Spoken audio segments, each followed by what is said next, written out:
Что меня в вас удивляет? За столько лет, мы виделись с вами 4 года назад, по большому счету, и за столько лет вы помните одного из тысячи.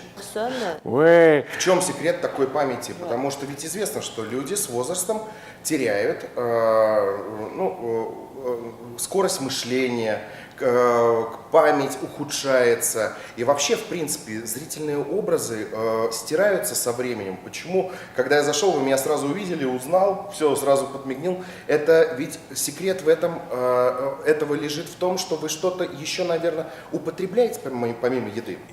Quand j'étais plus jeune, quand j'étais étudiant en médecine, ma mémoire était tellement importante que j'étais un test pour les laboratoires qui travaillaient sur la médecine. Ils faisaient des tests sur moi devant des étudiants. Ils me montraient des photos, ils me montraient des visages, ils me montraient des poésies.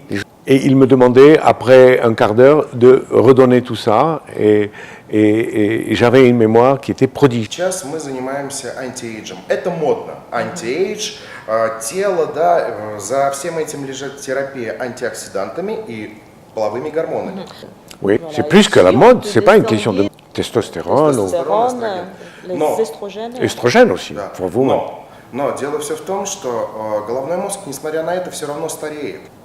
И со временем мы придем к тому, что будут ходить красавицы, и возрастные красавицы и красавцы со стоячими, извините, членами и без симптомов нижних мочевых путей, то есть с нормальной эрекцией, но никто не будет помнить, для чего это нужно.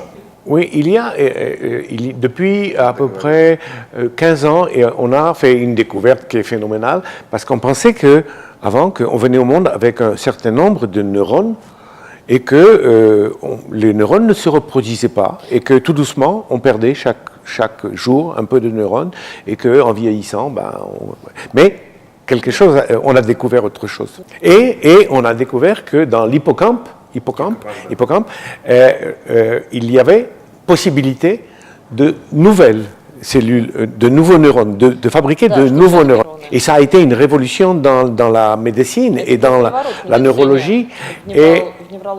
Et moi, je sais personnellement, et les travaux que j'ai suivis, que l'activité physique avait une action sur l'hippocampe pour faciliter la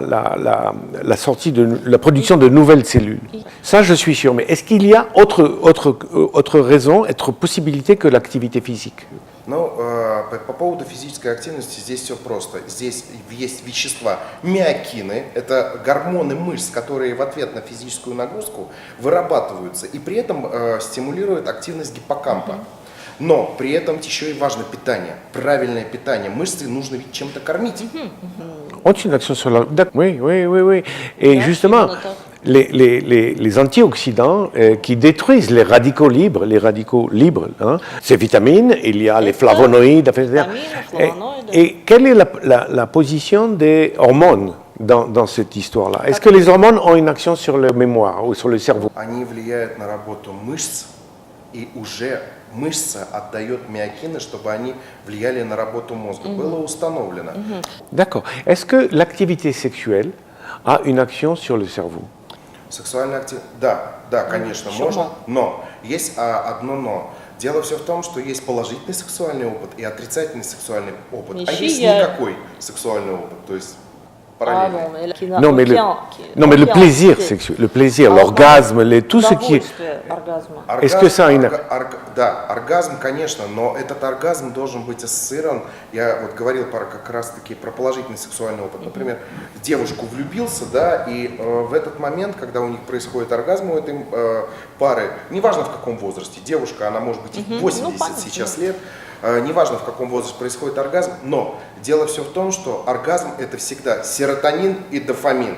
Женщины серотонин эргические существа. Серотонин вырабатывается за счет эстрогенов и в мужском и женском организме, а у женщин больше эстрогенов. То есть выработка серотонина, а дофамин он за счет тестостерона. Не тестостерон служит матрицей, а за счет, то есть на фоне. Oui, bien sûr. Да, поэтому мужчины, oui. Серотонин это кокетливость, ну вот это ха-ха-ха, да, легкость, а дофамин это мужественность, устойчивость и твердость в своем решении. pour finir la dernière question, est-ce que vous croyez que le bonheur, hein, l'épanouissement, le bonheur, tous ces accomplissements, est-ce que vous pensez que ça a une action sur la santé du cerveau? Конечно. Но здесь нужно понимать то, что головной мозг собирает информацию, как у нас говорил Павлов, собирает информацию, то есть сбор информации, потом анализ и потом синтез чего-то нового. То есть мы смотрим на внешний мир, если война, то все плохо, депрессия, если вокруг праздник, то, естественно, будет и организм продуцировать даже на фоне дефицита половых гормонов все равно радость, но никогда на фоне депрессии радостно не станет. Депрессию вот, Oui, sûrement. Pour окружающим не излечить. il est bien И, как правило, кушать начинают. voilà, qu'il avait D'accord. voilà, On y va?